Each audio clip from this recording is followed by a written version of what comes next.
Ever heard a fun fact that's not a very fun fact? Antimicrobial resistance is on the rise and is predicted to cause more deaths in 2050 than cancer. 10 million versus 8.2 million. Suck it, cancer. Thank God the train called science keeps chugging forward, bringing us hopefully one step closer to salvation, one jargon-covered paper at a time. Hi everyone, I'm Nick the Veterinary Guy, and today we're diving into antimicrobial resistance, and this paper in particular. Sure, you've heard of Staph aureus once. It's a bacteria particularly mean, causes loads of human disease, but fret not because we have beta-lactam antibiotics. This is penicillin, for example, and all of penicillin's awesome nephews and nieces, and these medications are super effective against loads of bacteria like Staph aureus.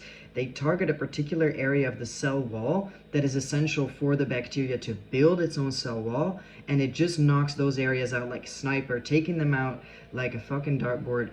And this just leaves the bacteria unable to keep its own wall intact, and it will just spill out its guts. And you should obviously know that bacteria don't have guts, but they don't survive this type of attack, which is just amazing news for us because who wants to have this disease? However, currently we have a really mean version of Staph aureus. That's what, I'm sure you've heard of MRSA, that's what MRSA actually stands for, mean rascal Staph aureus. It actually stands for methicillin-resistant Staph aureus, and as you figured, methicillin is penicillin's stronger older brother, so that's particularly bad news that this pathogen is resistant to our medications. Basically, what he does to make this work is, as soon as he feels this target from our little beta-lactam gun, he's like, God damn, I've been hit. This is particularly shite. And he's just going to pull in all those sensitive little parts that we can target to hurt him and make them inaccessible to us. So once he does that, he's just going to cover those areas up, and it's going to leave us really with no target at all, so we can have our nice little medication shooting around here, but there's nothing for us to hit, and everything we do will just boink straight off of this pathogen. And so this is the type of resistance that we're dealing with right now, and there's more types of resistance out there, sadly, but this is the case with MRSA. This is obviously super concerning because now that we can't use beta-lactams to fight this bacteria, we have to use much heavier antibiotics, which can cause really, really bad side effects. And sometimes they still don't work, and we are left with nothing to treat people with this disease. So today's paper, the researchers were similarly worried about this, and they figured after 30 years of studying bacteria and medicine and the meaning of life, let us dive into the structure of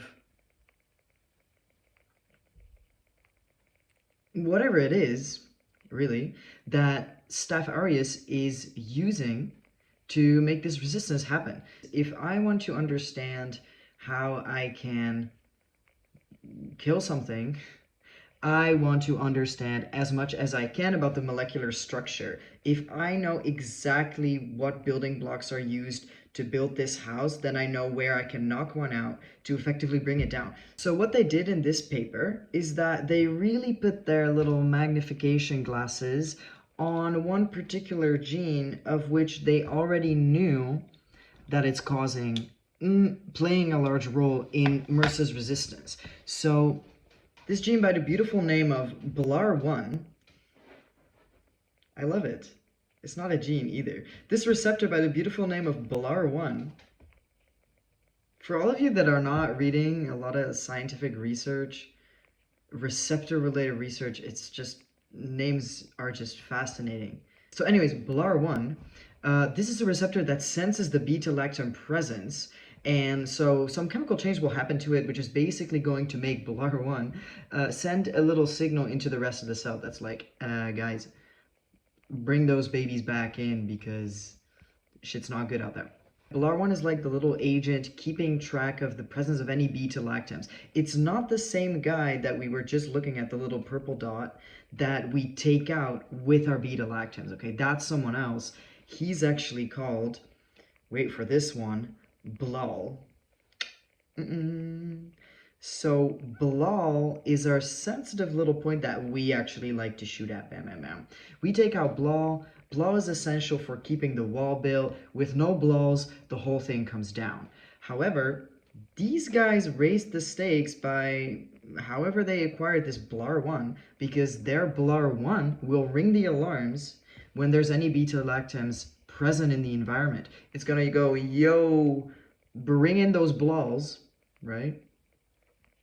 And that leaves us without our target. So this research is deep diving into the exact molecular structure of BLAR1 and the exact function, like literally which exact chemical is it sending out into the environment and into the cell to cause a change. If you're thinking, that sounds anticlimactic and boring and not like a big achievement, wrong. It's actually super, super, super, super hard to measure things at the molecular level, because that's what we have to do to determine what's happening here with our BLAR. Just think about the sheer number of molecules that are on my fingertip right now. We would not be able to isolate a single one at all. Think about that. So to figure out the single molecular entity, the single molecular change that is causing BLAR1 to then change its own shape, to then create an effect into the cell, it's like a needle in a haystack, to say the least. But the bastards did it, and they're beautifully humble about it. Look at their paper right here. Here's the keyword. It's this one freaking word. They had to include that, and I'm fucking glad that they did, because I'm sure they deserved it for the effort. It's just super hard to get a clear idea of the molecular structure of things at that level. So now that we have figured out a lot more details on the structure, and I'm not going to run you through the actual structure, because believe me, you do not want me to, and I do not want me to, and they are 90% words that are not in the English dictionary. So just trust me that they have mapped out the structure, and this is just enabling us, hopefully, to do further research from here. We can study this. If we can study this structure for weaknesses, we might find another way to, make use of those weaknesses, and we might find some way to knock out the BLAR, right? Because the BLARs bringing in the BLAUs. If we can knock out the BLARs, then our BLAUs are staying outside, and we can still target them with the medication that we have. So that's really what I hope the research is going to go to from here. And thank you so much for listening to this video today. And cheers. Stay sharp.